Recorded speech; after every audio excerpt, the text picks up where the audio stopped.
Do you understand that if Town stay up, then that they have the option to buy Broja for 30 million plus? Is that part of the deal? Again, ridiculous amount of money. From what I gather, yeah, and hence why they've probably been gone so in depth on everything on him, because that is a chunk of money, isn't it? 30 million with would be transfer record, would blow again the Amari transfer record out the water if Ipswich went on to do that. £30 million is a lot of money. So Ipswich are making sure that they've covered themselves there. I don't know. I can't say for sure whether that's mandatory or whether that's an option. Still looking into that. But obviously, it's been widely reported by national outlets that is the case. It's both with him and Kayuste. If Ipswich stay up, there's an obligation to buy both Kayuste and Broja. Your mate Fab. I can't remember who it was, but someone did a wonderful rendering of Romano sleeping in Stuart Watson. Stuart Watson duvet and bed covers, fantastic. AJ, Armando Broja.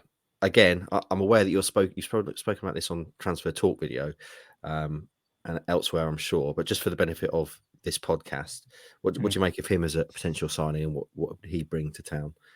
Yeah, really like it in terms of needing to be a unique striker to play in a Kieran McKenna system. I think I put out before that you get a lot of external noise about these kind of signings because he's injury prone. He has been in the past.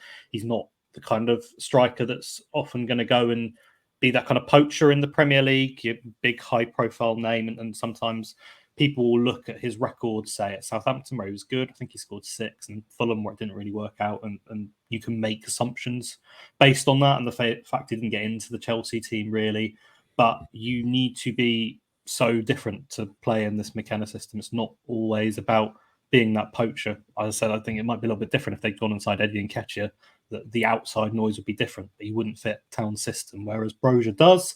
He's someone that is tall, he's powerful, he can hold up the ball, he's good with the ball at his feet in terms of bringing it into those kind of forward areas and then getting others to get up the pitch. And that's what we've seen from George Hurst. And then he comes with the quality that we've seen at top-end Premier League level, played in the Champions League, scored for Chelsea, been good for Southampton. I mean, what was it, 2 or 3 seasons ago that he was playing Premier League football for Southampton? It's not like he's coming in totally from the cold with no experience at this level.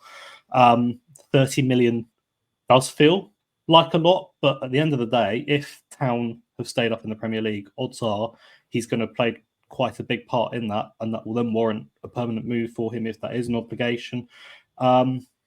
Just all seems to make sense and comes in as the big name, you'd say. We spoke about needing a bit of a big name striker, potentially someone that comes in with the pedigree.